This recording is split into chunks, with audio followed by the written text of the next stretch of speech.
नमस्कार विद्यार्थी मित्रांनो, डॉक्टर सुशील स्पॉटलाईट या आपल्या यूट्यूब चॅनलवर तुमचं सर्वांचं स्वागत आहे. या लेक्चरमध्ये आपण जाणून घेणार आहोत इकॉनॉमीमधल्या एका महत्त्वाच्या कन्सेप्ट संबंधी, ती म्हणजे बॅलन्स ऑफ पेमेंट. तर बॅलन्स ऑफ पेमेंट हे जे काही प्रकरण आहे, तर प्रत्येक देश जो असतो तो इतर दुसऱ्या देशांबरोबर जो काही व्यापार करतो तिच्यामधून त्याच्याकडे नेमकं काय उरतं आहे या संबंधीचा लेखाजोखा आहे. तत्पूर्वी हे आपलं टेलिग्राम चॅनल आहे, फेसबुकवर ह्याच नावाचा डॉक्टर सुशील स्पॉटलाईट आपला ग्रुप आहे, तर तो सायमल्टेनियसली फॉलो करा. एकंदरच बॅलन्स ऑफ पेमेंट नावाची जी कन्सेप्ट आहे, तर हिच्यामध्ये काय असतं की एक्सटर्नल सेक्टर जे आहे, तर एक्सटर्नल सेक्टरमध्ये आपण जे काही जगाबरोबर व्यापार करत असतो, आपण इम्पोर्ट करतो, एक्सपोर्ट करतो, काही गोष्टी मागवतो, जगाला पुरवतो, तर याच्यामधून नेमकं आपल्याकडे काय उरतं आहे, आपण जास्तीचं मागवतो आहे आणि किंवा आपण जास्तीचं एक्सपोर्ट करतो आहोत, आपल्याला ज्या बाहेरून मागवण्यात निर्यातीपेक्षा आयात जास्त आहे आपली. तर या सगळ्या गोष्टींचा जो लेखाजोखा असतो त्याला बॅलन्स ऑफ पेमेंट म्हटलं जातं. आता या बॅलन्स ऑफ पेमेंटमध्ये दोन महत्त्वाच्या गोष्टी आहे, एक आहे करंट अकाउंट आणि दुसरं असतं कॅपिटल अकाउंट. तर करंट अकाउंट आणि कॅपिटल अकाउंट या दोघांची जी काही बेरीज येणार आहे तो आपला बॅलन्स ऑफ पेमेंट असतो. सो बॅलन्स ऑफ पेमेंट हे एकदम सिंपल गणित आहे. ते म्हणजे काय, ओव्हरऑल बॅलन्स दोघांमधला तो म्हणजे करंट अकाउंट आणि कॅपिटल अकाउंट या दोघांमधला जो बेरीज होणार आहे आणि ज्याच्यातून आयदर मायनसमध्ये जाऊ आपण किंवा पॉझिटिव्हमध्ये येऊ, त्याला आपण बॅलन्स ऑफ पेमेंट असं म्हणतो. ओके, तर ही एक सिंपल संकल्पना आहे, ती आपण समजून घेऊया. बॅलन्स ऑफ पेमेंट म्हणजे काय, systematic record of economic transaction between residents and non residents in a given specific time period. म्हणजे भारतात राहणारे आणि न राहणारे म्हणजे बाहेरची लोक यांच्यामध्ये जे काही ट्रान्झॅक्शन होत आहेत, मग ते सेवांसंबंधी असू शकतात, वस्तूंसंबंधी असू शकतात, तर जे काही देवाणघेवाण होते आहे त्याचं एक प्रॉपर रेकॉर्ड मेंटेन करायचं की किती देवाणघेवाण झालेली आहे, किती गेलेलं आहे आणि किती आलेलं आहे. म्हणजे इनकमिंग जे असणार आहे ते क्रेडिट असणार आहे, आउटगोईंग जे असणार आहे ते डेबिट असणार आहे. तर हा सिंपल फंडा आहे ज्याला BOP म्हटलं जातं. आता याला दुसरी पण एक सिंपल डेफिनेशन, ती म्हणजे काय की systematic record of all economic transaction. मग आता ऑल इकॉनॉमिक ज्या वेळेस म्हणतो आपण, तर तिच्यामध्ये गव्हर्नमेंट ॲज वेल ॲज प्रायव्हेट या दोघी गोष्टी तिच्यामध्ये येत असतात. तर सरकारी आणि खाजगी या दोन्ही गोष्टी हिच्यात येतील. तर हेही लक्षात ठेवायचं, हे फक्त काही सरकार संबंधी नाही आहे. जेव्हा ऑल ट्रान्झॅक्शन म्हटलं जातं तेव्हा हे प्रायव्हेट आणि गव्हर्नमेंट या दोघांना इन्क्लूड करून असतं. तर एका गिवन पिरियडमध्ये जे काही ट्रान्झॅक्शन होत आहेत, सगळे ट्रान्झॅक्शन गव्हर्नमेंट खाजगीतले, रेसिडेंट नॉन रेसिडेंटमधले, त्याचं एक सिस्टमॅटिक रेकॉर्ड जे असतं त्याला बॅलन्स ऑफ पेमेंट असं म्हटलं जातं. आता याच्यामध्ये तुम्ही काही गोष्टी बेसिक लक्षात ठेवायच्या. याच्यात MCQ करता महत्त्वाचे बीट्स आहेत. ते balance of world is zero, म्हणजे BOP balance of payment of world is zero. जगाचा जो काही BOP असतो तो शून्य असतो. का? कारण जी काही म्हणजे आयात निर्यात सर्व दूर होणार आहे, तर सगळ्या जगाचं काय असणार आहे ना की किती गेले आणि किती आले, तर याची टोटल शेवटी सगळी झिरोमध्ये जाते. त्याच्यामुळे balance of BOP of payment of world, जगाचा BOP शून्य असतो. MCQ करता लक्षात ठेवा. त्याच्यानंतर दुसरीच्यामध्ये संकल्पना आहे ती म्हणजे balance of trade. Balance of trade obviously काय असणार आहे, इम्पोर्ट आणि एक्सपोर्ट, आयात आणि निर्यातीमधला फरक म्हणजे बॅलन्स ऑफ ट्रेड.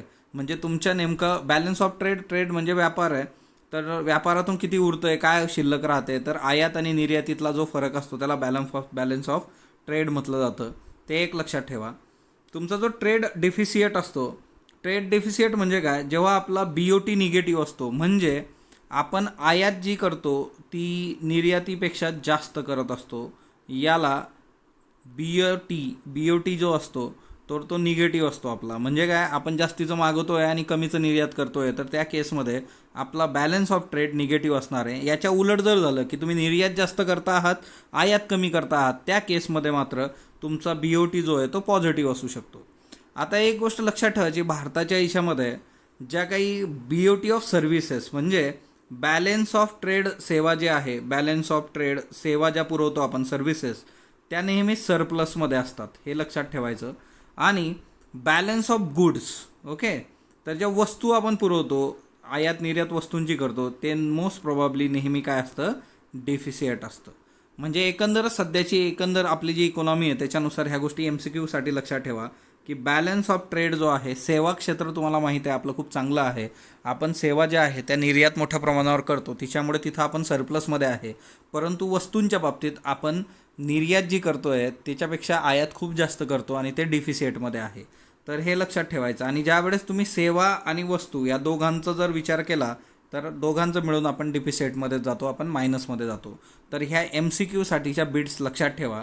जगाचा BOP 0 आहे. बॅलन्स ऑफ ट्रेड म्हणजे काय, तर आयात आणि निर्यात याच्यामधला जो काही डिफरन्स असणार आहे त्याला बॅलन्स ऑफ ट्रेड म्हटलं जातं.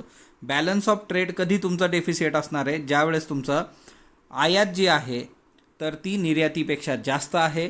तुमचा बॅलन्स ऑफ ट्रेड पॉझिटिव्ह किंवा सकारात्मक कधी असणार आहे, ज्यावेळेस तुमची जी निर्यात आहे ती आयातीपेक्षा जास्त आहे.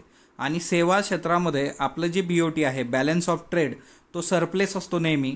मोस्ट प्रोबॅबली फार क्वचित तिच्यामध्ये चेंज होऊ शकतो, पण चान्सेस फार कमी आहेत. आणि वस्तूंसंबंधीचा जो व्यापार आहे तो आपण डेफिसिटमध्ये आहोत, आपण लॉसमध्ये आहोत.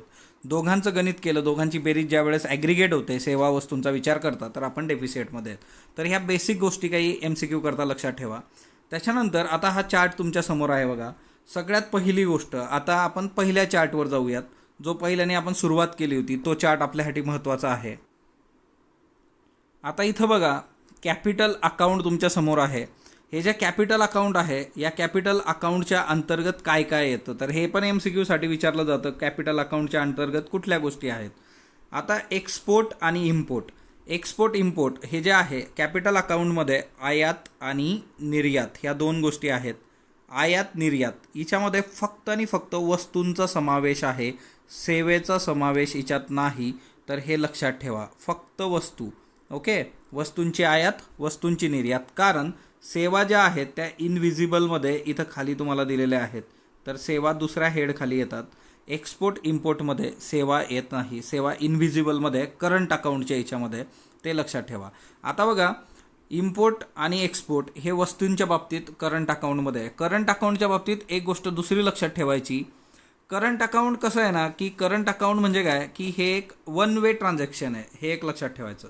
Current account is a one way transaction, म्हणजे एकाच हिच्याने, एका one way transaction, single time transaction असतं हे. त्याच्यामुळे हे एक लक्षात ठेवा, सिंगल टाईम ट्रान्झॅक्शन, परत परत होत नाही. म्हणजे जसं कॅपिटल अकाउंटमध्ये आहे मोठी अमाऊंट आहे, तर ती ट्रान्झॅक्शन तिच्यामध्ये अजून तुकड्या तुकड्यात येऊ शकते वगैरे वगैरे. पण हिच्यामध्ये कसं आहे की एकदा तुम्ही गुड्स दिल्यात, पैसे रिसीव केले, दॅट्स इट. तिथंच तुमचं ते जो काही ट्रान्झॅक्शन होतं ते संपलेलं आहे. तर करंट अकाउंट लक्षात ठेवायचं, वन वे ट्रान्झॅक्शन MCQ करता. आणि हे जे आपलं कॅपिटल अकाउंट असतं ते टू वे ट्रान्झॅक्शन असतं. तर हे लक्षात ठेवायचं, कारण असं होऊ शकतं की इथल्या अमाऊंट ज्या आहेत त्या टप्प्याटप्प्याने येऊ शकतात वगैरे, म्हणून याला टू वे ट्रान्झॅक्शन असं म्हटलं जातं. MCQ करता हे लक्षात ठेवायचं. दुसरी महत्त्वाची गोष्ट याच्यामध्ये, आता इम्पोर्ट एक्सपोर्ट तुमच्यासमोर आहे, आयात आणि निर्यात. सर्व्हिसेस याच्यामध्ये नाहीत. इम्पोर्ट एक्सपोर्ट नंतर सगळ्यात बेसिक गोष्ट आहे ते ट्रेड बॅलन्स. ट्रेड बॅलन्स काय आहे, ट्रेड बॅलन्स म्हणजे आयात आणि निर्यात या दोघांमधला जो डिफरन्स असणार आहे तो म्हणजे ट्रेड बॅलन्स. हे 3 नंबरची गोष्ट तुमच्यासमोर आहे, ट्रेड बॅलन्स. आयात आणि निर्यातीमधला जो काही फरक असेल त्याला ट्रेड बॅलन्स असं म्हटलं जातं. म्हणजे व्यापारचा तुमच्याकडून काय उरतोय बाबा आयात निर्यातमध्ये, तुम्ही पॉझिटिव्ह आहात का निगेटिव्ह आहात. तर तुमच्या समोर इथं जर आकडे तुम्हाला दिसत असले तर मायनस लागलेलं आहे. ट्रेड बॅलन्स वस्तूच्या याच्यामध्ये आपण मायनस असतो, हे मी तुम्हाला सुरुवातीला सांगितलं होतं. हेन्स प्रूव्ड हा RBIचा डेटा तुमच्या समोर आहे. ओके, दुसरी महत्त्वाची गोष्ट, आता इनव्हिजिबलमध्ये काय काय येतं बघा. इनव्हिजिबलमध्ये सेवा येतात, ट्रान्सफर येतात आणि इन्कम, ह्या 3 गोष्टी येतात. ओके, आता ह्या 3 गोष्टींमध्ये काय काय इन्क्लूड असतं ते आपण समजून घेऊयात. आता हिच्यामध्ये तुमच्यासमोर हा चार्ट आहे बघा, तर तुम्ही ह्या याच्यावर फोकस करा, इनव्हिजिबल्सवर. फक्त इनव्हिजिबल, आपण करंट अकाउंटमधलं इनव्हिजिबल बघतोय, हे सरप्लसमध्ये असतं बघा. एक लक्षात ठेवा, इनव्हिजिबलचा जो काही BOP आहे तर तो पॉझिटिव्हमध्ये असतो, म्हणजे आपली परिस्थिती याच्यात चांगली आहे. सगळ्यात पहिली गोष्ट याच्यामध्ये सर्व्हिसेस आहेत, त्या पॉझिटिव्ह असतात, त्या तुम्हाला सांगितल्या. आता सर्व्हिसेसमध्ये काय येऊ शकतं, तर सर्व्हिसेसमध्ये सॉफ्टवेअर सर्व्हिसेस असतात, फायनान्शियल सर्व्हिसेस असतात, कन्स्ट्रक्शन सर्व्हिसेस असतात, न्यूज एजन्सी असतात, रॉयल्टी असते, मॅनेजमेंट सर्व्हिस असते, नंबर ऑफ सर्व्हिसेस. तर एकंदरच IT क्षेत्राचा याच्यामध्ये दबदबा आहे सर्व्हिसेसमध्ये. दुसरा आहे इन्कम. इन्कमच्या आत काय काय येतं, तर इन्कम काय असतं ना, की जी काही वेगवेगळी इन्व्हेस्टमेंट आपण केलेली असते, आपण गुंतवणूक जी केलेली असेल त्या गुंतवणुकीतून आपल्याला काही नफा मिळत असतो. तर इन्कममध्ये एक गोष्ट येते नफा. इन्कम काय आहे, तुम्ही जे काही ट्रान्झॅक्शन करता, वेगवेगळ्या याच्यात इन्व्हेस्टमेंट असते तुमची, तर तिच्यामधून तुम्हाला येणारा नफा असू देत, तिच्यामधून तुम्हाला येणारं व्याज असू दे. त्याच्यानंतर तिसरी महत्त्वाची गोष्ट आहे डिव्हिडंट. ही एक महत्त्वाची गोष्ट आहे की डिव्हिडंट तुम्हाला एक टिपिकल अमाऊंट ठरलेली असते की प्रत्येक एवढ्या एवढ्या याच्यानंतर तुम्हाला ते मिळणार आहे. दुसरी महत्त्वाची गोष्ट, तुम्ही हे कशातून लोन पण तुम्ही देऊ शकता, लोनवरून येणारं हे असेल, किंवा तुम्ही पर्टिक्युलरली एखादा एम्प्लॉयमेंटमधून जे इन्कम जनरेट केलेलं आहे ते पण याच्यामध्ये येऊ शकतं. त्याच्यानंतर दुसरी महत्त्वाची गोष्ट याच्यामध्ये आहे की इन्कम हा एक महत्त्वाचा फॅक्टर आहे इनव्हिजिबलमधला, करंट अकाउंट इनव्हिजिबल. बघा आपण करंट अकाउंट बघतोय, करंट अकाउंट ओव्हरऑल जे असतं ते डिफिसिटमध्ये जातं, कारण गुड्स आणि सर्व्हिसेस सगळं बाहेर जाऊन ते डिफिसिट मायनसमध्येच असतं करंट अकाउंट आपलं. तेवढं एक लक्षात ठेवायचं, मोस्ट प्रॉब्ली निगेटिव्ह. ओके, तर आता इन्कममध्ये ह्या गोष्टी आहेत. त्याच्यानंतर दुसरी महत्त्वाची गोष्ट जी आहे ती म्हणजे आहे ट्रान्सफर. आपण या 3 गोष्टी इनव्हिजिबलमध्ये बघितल्या होत्या. ट्रान्सफरमध्ये हे जे असतं ते रिमिटन्स नावाची गोष्ट आहे. ते तर हे रिमिटन्स जे आहे, भारत 1 नंबरवर आहे जगामध्ये. रिमिटन्स काय असतो, भारतातले जे नागरिक बाहेर काम करत आहेत आणि नंतर ते भारतामध्ये पैसे पाठवत असतात त्यांच्या फॅमिलीला, तर ते रिमिटन्स असतो, परतावा जो बाहेरून येतो आपल्याला. आता बऱ्याच ठिकाणी तुम्हाला काही ठिकाणी रिमिटन्स जो आहे तो इन्कमच्या अंडरच दाखवलेला आहे. त्याचं रिझन असं आहे की तो लेबर जो आहे तो तिथं काम करतो आणि ते जे इन्कम आहे तर ते एम्प्लॉयमेंटमधून जनरेट होणारं इन्कम आहे असंही त्याला मानलं जातं. तिच्यामुळे बऱ्याचदा याला फॅक्टर ऑफ प्रोडक्शन म्हणून इन्कममध्ये सुद्धा टाकलेलं काही ठिकाणी तुम्हाला आढळेल. है ना, शंकर गणेशच्या बुकमध्ये तुम्ही जर बघितलं तर तुम्हाला हे रिमिटन्स इन्कममध्ये सुद्धा दिसेल. तर मृणालचे रेफरन्सेस तुम्ही बघितलेत, त्यांनी ट्रान्सफरमध्ये इन्कमला टाकलेलं आहे. तर एकंदर इतकं डीपमध्ये ते जात नाही. तुम्हाला विचारलं इनव्हिजिबलमध्ये सर्व्हिसेस, इन्कम, ट्रान्सफर या 3 गोष्टी येतात, दॅट्स इट, संपला विषय. इनव्हिजिबल करंट अकाउंटच्या अंडर आहे. त्याच्यानंतर काही डोनेशन्स जर मिळत असतील तर ते ट्रान्सफरमध्ये येतात, जर काही गिफ्ट्स असतील तर ते ट्रान्सफरमध्ये येतात. एकंदरच हे जे सगळं गणित आहे तर ते पॉझिटिव्हमध्ये जातं. आणि जर तुम्ही काही लोन्स वगैरे घेतलेला असेल त्याच्यामुळे पण इन्कम हा जो काही प्रकार आहे इनव्हिजिबलमधला तो निगेटिव्ह जाऊ शकतो. तुम्हाला पण इंटरेस्ट पे करावा लागू शकतो, लोन आणि त्या सगळ्या गोष्टी. त्याच्यामुळे एक गोष्ट लक्षात ठेवा की इनव्हिजिबलमधलं सर्व्हिसेस आणि ट्रान्सफर या 2 गोष्टी पॉझिटिव्ह असतात, बाकी सगळं जे आहे ते निगेटिव्ह आहे. तर इथं तुमचं करंट अकाउंट जे आहे ते करंट अकाउंट ह्या सगळ्या याच्यामध्ये संपतं. तर ते एक लक्षात ठेवा. मग आता करंट अकाउंटमध्ये एक गोष्ट लक्षात ठेवायची, करंट अकाउंट जे असतं तर करंट अकाउंटचा जर तुम्ही विचार केला तर current account is equal to काय असणार आहे, तर आपला जो ट्रेडचा बॅलन्स आहे म्हणजे इम्पोर्ट एक्सपोर्टचा ट्रेड बॅलन्स, तो ट्रेड बॅलन्स प्लस आपले नेट इनव्हिजिबल्स, म्हणजे हे सगळे इनव्हिजिबलची परत आपण बेरीज करणार. मग याच्यामध्ये सर्व्हिसेस येणार, इन्कम येणार आणि ट्रान्सफर येणार, तर त्या नेट इनव्हिजिबल झालं. ओके, तर हे एक लक्षात ठेवायचं. सो करंट अकाउंट आपलं इथं कव्हर होतं आहे. बघा, करंट अकाउंटच्या बाबतीत हे लक्षात ठेवा, 3 नंबरचा जो घटक आहे trade balance plus invisible net, services, transfer, income, हे सगळे बेसिक बेरीज करायची, ते म्हणजे आपलं करंट अकाउंट झालं. करंट अकाउंट मोस्ट प्रॉब्ली हे निगेटिव्हमध्ये असतं. तुम्ही बघू शकता इथं मायनसचं चिन्ह आहे समोर. करंट अकाउंट हे मोस्ट प्रॉब्ली निगेटिव्हमध्ये आहे. ओके, तर त्याच्यानंतर पुढचा जो याच्यामधला ॲस्पेक्ट आहे तो म्हणजे काय, तर कॅपिटल अकाउंट. आता कॅपिटल अकाउंट मी तुम्हाला सांगितलं की 2 वे ट्रान्झॅक्शन असतं कॅपिटल अकाउंटचं. कॅपिटल अकाउंटमध्ये काय काय येतं, एक एक्सटर्नल असिस्टन्स, त्याच्यानंतर external commercial borrowings, short term debts आहे ना, कमी कालावधीचे कर्ज, banking capital of which non resident deposit, NRIसाठी आपण स्कीम वगैरे चालवतो ते आपल्या इथं डिपॉझिट करतात पैसे, तर ते एक आहे. आणि फॉरेन इन्व्हेस्टमेंट. आता याच्यामधलं हे जे कंपोनंट आहे फॉरेन इन्व्हेस्टमेंट, विदेशी गुंतवणूक, याच्यावर मी सेपरेट लेक्चर ऑलरेडी तयार केलेलं आहे डीपमध्ये, प्रॉपर सगळ्या गोष्टी आपण तिच्यात कव्हर केलेल्या आहेत. त्याच्यामुळे ते फॉरेन इन्व्हेस्टमेंटचं जे लेक्चर आहे ते तुम्ही बघितलं नसेल तर ते बघून घ्या, त्याची लिंक मी या डिस्क्रिप्शनमध्ये देईल. आता उरल्या काय गोष्टी, तर कॅपिटल अकाउंटमध्ये काय काय येतं, एक्सटर्नल असिस्टन्स. एक्सटर्नल असिस्टंट म्हणजे काय की तुम्ही बाहेरून जर काही लोन घेतलेला असेल तर तो एक महत्त्वाचा याच्यामध्ये मुद्दा येतो. मग याच्यामध्ये तुम्ही वर्ल्ड बँक असेल, आता इथं कुठून येऊ शकतं एक्सटर्नल असिस्टंटमध्ये, वर्ल्ड बँक आहे. त्याच्यानंतर दुसरा महत्त्वाचा मुद्दा आहे तो म्हणजे IMF आहे, एशियन डेव्हलपमेंट बँक आहे, यांच्याकडून जर आपण ADB जर काही घेतला असेल तर तो एक्सटर्नल असिस्टंटमध्ये येतं, ते कॅपिटल अकाउंटमध्ये येतं. दुसरं म्हणजे एक्सटर्नल कमर्शियल बॉर्विंग्स. एक्सटर्नल कमर्शियल बॉर्विंग्समध्ये काय येणार आहे, तर एक्सटर्नल कमर्शियल बॉर्विंग्स हा महत्त्वाचा मुद्दा जो आहे की तुम्ही जे काही लोन ट्रान्झॅक्शन करतात कमर्शियल इंटरप्राइजेसद्वारे जे काही होत असतं त्याला कमर्शियल बॉर्विंग्स असं म्हटलं जातं. तर हे एक लक्षात ठेवा. कमर्शियल म्हणजे वेगवेगळ्या कंपन्या वगैरे जर काही लोन उचलत असतील ना, तर त्या केसमध्ये पण हे तुम्ही बघू शकता. मग याच्यामध्ये बॉन्ड्स असतील, प्रेफरन्सेस शेअर असतील. आपण जे सगळं कॅपिटल मार्केट बघितलं होतं बघा, कॅपिटल मार्केटचा आपण व्हिडिओ बघितलेला आहे. मग तिच्यामध्ये शेअर्स असू शकतात, प्रेफरन्शियल शेअर आणि सगळ्या गोष्टी.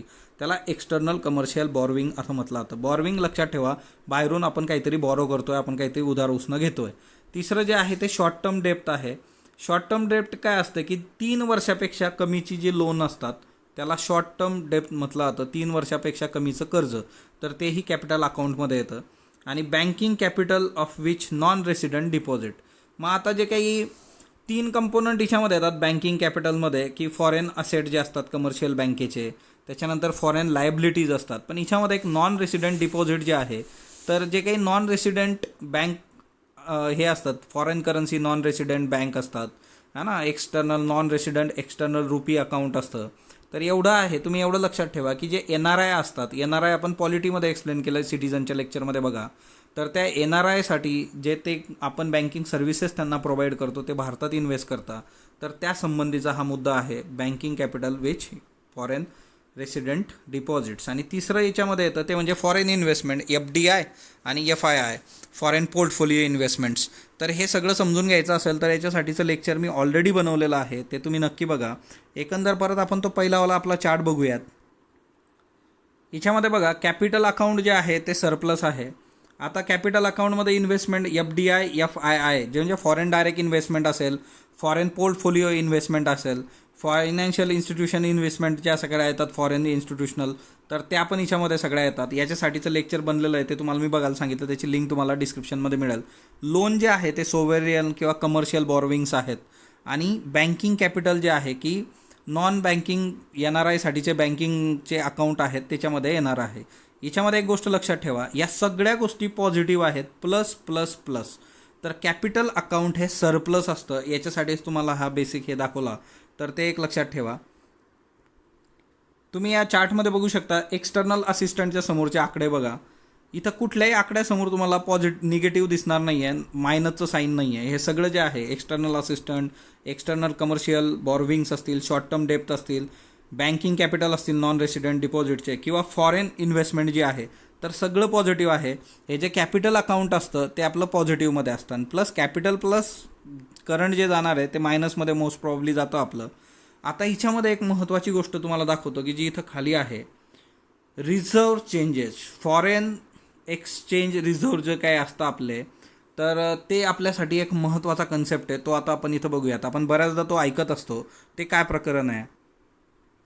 आता रिझर्व्ह जे असतात की रिझर्व्हला आपण काय म्हणतो की फॉरेन एक्सचेंज रिझर्व्ह. मी तुम्हाला कितीतरी वेळा विचारलं असेल की हिच्यामध्ये काय काय येतं, तर तुम्ही पटकन खाली कमेंट करता की हिच्यामध्ये ह्या 4 गोष्टी येतात. एक असतं फॉरेन करन्सी ॲसेट, हिच्यामध्ये येतात फॉरेनची जी करन्सी आपल्याकडे असते ती. गोल्ड स्टॉक जे असतं RBIचं ते तिच्यामध्ये येतं. RBIचा जो काही संकट काळासाठीचा BOPमध्ये जर उद्या गडबड झाली की आपलं खूपच मायनसमध्ये गेलं, तर त्या बॅकिंगसाठी गोल्डसाठीचं स्टोरेज आहे रिझर्व्ह बँकेचं. SDR जे आहे स्पेशल ड्रॉईंग राईट्स, ओके, गव्हर्नमेंटचे, तर ते आपल्यासाठी एक महत्त्वाचं याच्यामध्ये आहे. आणि चौथं म्हणजे रिझर्व्ह ट्रान्सचे. तर ह्या 4 गोष्टी फॉरेन एक्सचेंज रिझर्व्हमध्ये येतात. तर हे खूप महत्त्वाचं आहे, आपण नेहमी बघतो. पण याचा उपयोग काय बरं, आपण एवढं बघतो की काय काय येतं. MCQसाठी हे पण लक्षात ठेवा, महत्त्वाचं आहे. आपला फॉरेन एक्सचेंज रिझर्व्ह खूप चांगला आहे सध्याच्या याच्यामध्ये. तुम्हाला जर ह्या बजेटमध्ये पण मी सांगितला होता, आठवत असेल तर कमेंट बॉक्समध्ये सांगा की कितपर्यंत आहे. तुम्हाला आकडा नाही विचारणार, पण तुम्हाला एकंदर माहीत पाहिजे. पण याचा फायदा काय असतो, तर त्याचा फायदा आपण इथं बघूयात, तो काय आहे बघा. आता बॅलन्स ऑफ पेमेंट काय आहे, तर करंट अकाउंटचा बॅलन्स आणि कॅपिटल अकाउंटचा बॅलन्स हे आपलं बॅलन्स ऑफ पेमेंट आहे. आपण आता करंट अकाउंट आणि कॅपिटल अकाउंट बघितलेलं आहे, काय काय त्याच्यामध्ये येतं. आता काय होतं की ज्यावेळेस हा जो बॅलन्स ऑफ पेमेंट सरप्लस असला, तो जर सरप्लस असला तर तो फॉरेन एक्सचेंज रिझर्व्हमध्ये ॲड होतो. आणि जर बॅलन्स डिडक्ट केला तिच्यातलं, म्हणजे जर तो डिफिसिटमध्ये असेल, तर तो डिडक्ट होतो तिच्यातून, तुम्हाला द्यावं लागणार आहे फॉरेन एक्सचेंजमधून ते सगळं. म्हणजे काय आहे की सगळ्यात महत्त्वाची गोष्ट ही आहे की पेमेंट जे असतं ते ओल्ड बॅलन्समधून दिलं जातं. फॉरेन एक्सचेंज रिझर्व्ह हा जो ओल्ड बॅलन्स आहे आपला, तो म्हणजे फॉरेन एक्सचेंज रिझर्व्ह. तुमच्याकडे जर ह्या 4 गोष्टी आहे, जर आपला BOP निगेटिव्हमध्ये गेला, त्या केसमध्ये आपल्याला या फॉरेन एक्सचेंज रिझर्व्हमधून ते पैसे द्यावे लागणार आहेत. तर फॉरेन एक्सचेंज रिझर्व्हचा फायदा हा असतो, उद्या जर खूप परिस्थिती गडबडली तर त्यावेळेस आपल्याला फॉरेन एक्सचेंज रिझर्व्ह कामाला येतो. तर ते इथं लक्षात ठेवा. SDR वगैरे तुम्ही अभ्यासला असेल. SDRमध्ये पण लोन अरेंजमेंट असते, एक्सचेंज रेट सिस्टीम असते. तर ते IMFच्या विषयामध्ये तुम्ही अभ्यासणं गरजेचं आहे. तर एकंदरच बॅलन्स ऑफ पेमेंटमध्ये ह्या बेसिक गोष्टी होत्या आणि परीक्षेपुरत्या ज्या आहेत की ज्या विचारल्या जाऊ शकतात MCQमध्ये, त्या पॉईंट ऑफ व्ह्यूने आपण हे बघितलेलं आहे. जर तुम्हाला हे लेक्चर आवडलं असेल तर नक्कीच कमेंट बॉक्समध्ये सांगा. स्पॉटरला लाईक करा, शेअर करा, सबस्क्राईब करा. धन्यवाद.